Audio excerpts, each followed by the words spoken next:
पहला, युद्ध अंतिम विकल्प। महाभारत सिखाता है कि लड़ाई या युद्ध किसी भी व्यक्ति या देश के लिए अंतिम विकल्प होना चाहिए। शिशुपाल के बार बार आक्रमण पर भी श्री कृष्ण युद्ध से बचते रहे। जरासंध, कल यवन और बानासुर के आक्रमण पर उन्होंने मथुरा को छोड़ रणछोड़ कहलाना स्वीकार किया, पर वे अंत तक युद्ध टालते रहे। महाभारत से पहले भी उन्होंने कौरवों को शांति दूत के रूप में खूब समझाया। सारे प्रयास विफल होने पर ही उन्होंने अंत में युद्ध का समर्थन किया। दूसरा, अधूरा ज्ञान नुकसानदेह। महाभारत बताता है कि अधूरा ज्ञान खतरनाक होता है। अर्जुन के पुत्र अभिमन्यु ने माँ के गर्भ में चक्रव्यूह में घुसने का ज्ञान तो पा लिया, लेकिन उसने निकलने की जानकारी नहीं मिली। ये अधूरा ज्ञान ही उसके लिए प्राणघातक साबित हुआ। महाभारत के युद्ध में उसकी मौत चक्रव्यूह में फंसने से ही हुई। इसलिए हमें अपने कार्यक्षेत्र का पूरा ज्ञान होना चाहिए। तीसरा, जुए से दूर रहें। महाभारत युद्ध का आधार कौरवों व पांडवों के बीच खेला गया जुआ था, जिसमें पांडव जीत के लालच में अपना सब कुछ हारने के बाद पत्नी द्रौपदी को भी दांव पर लगा उसे गंवा देते हैं, जिसके बाद भरी सभा में उसका चीरहरण ही महाभारत युद्ध का मुख्य कारण बना। ऐसे में महाभारत हमें सिखाता है कि लालच में आकर जुए व सट्टे जैसे कर्मों में नहीं फंसना चाहिए। चौथा, सत्य व नीति के साथ रहो। महाभारत हमें सत्य व नीति का साथ देकर अपयश प्राप्त किया, जबकि श्री कृष्ण ने कमजोर लेकिन सही पांडवों का साथ देकर हमेशा सत्य व नीति का साथ देने की शिक्षा दी। पांडवों की जीत ने यह भी साबित किया कि अंत में विजय सत्य की होती है। पांचवा, दोस्त का साथ दो। महाभारत दोस्ती की भी अनूठी मिसाल है। भगवान श्री कृष्ण ने अपने मित्र अर्जुन की हर परिस्थिति में सहायता की। महाभारत युद्ध में सारथी की भूमिका निभाकर गीता का उपदेश देकर सही रास्ते पर चलने की शिक्षा भी दी।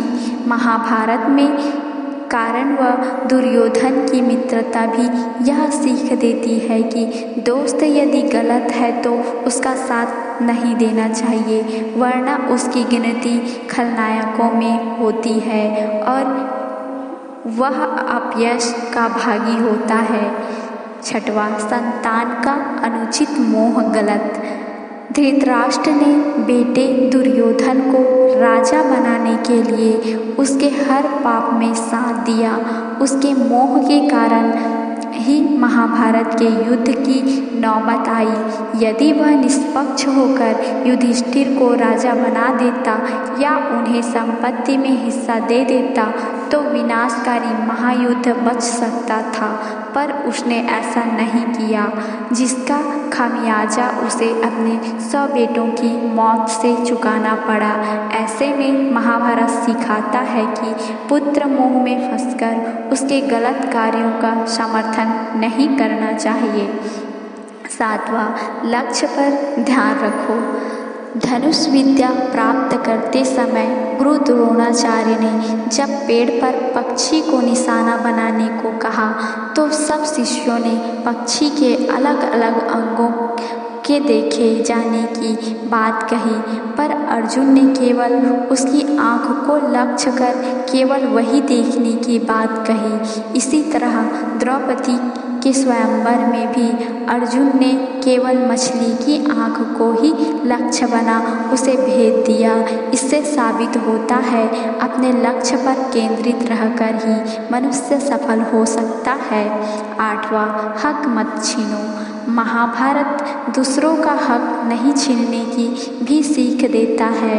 पांडवों के राज्य का हक छीनने पर कौरवों का नशा ही हुआ, जबकि कंस का वध कर उसका राजपाट अपने नाना उग्रसेन को सौंपकर श्री कृष्ण ने प्रसिद्ध प्राप्ति की। ऐसे में दूसरों के अधिकार या संपत्ति पर कभी हक नहीं जमाना चाहिए।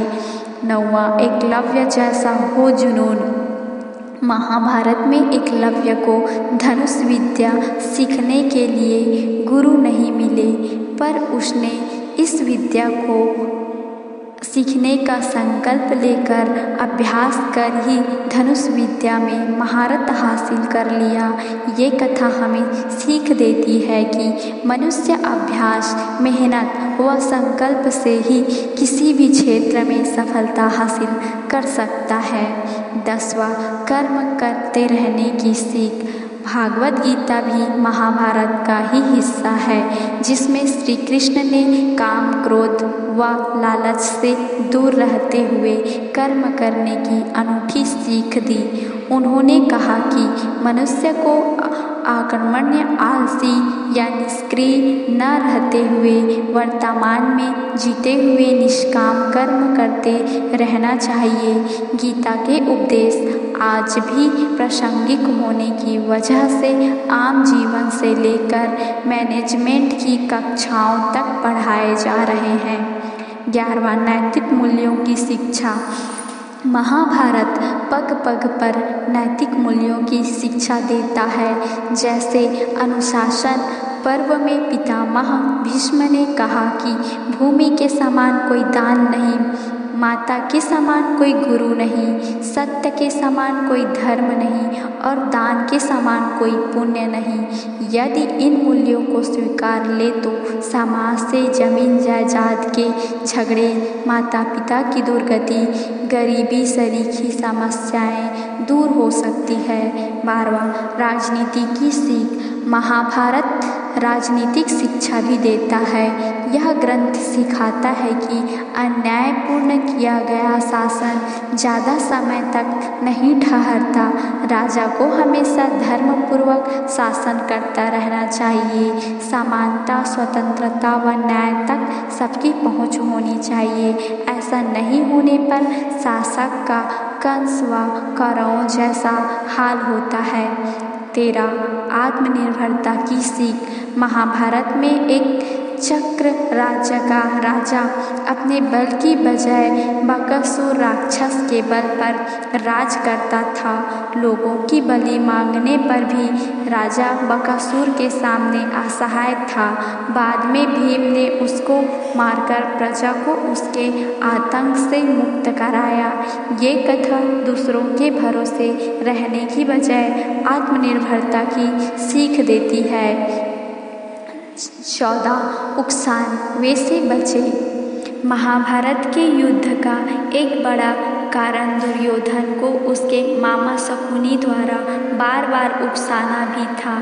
इसी तरह कर्ण ने भी दुर्योधन के उकसावे में आकर अर्जुन के लिए रखे बाण को घटोत्कच पर चलाकर कौरवों की हार तय कर दी थी।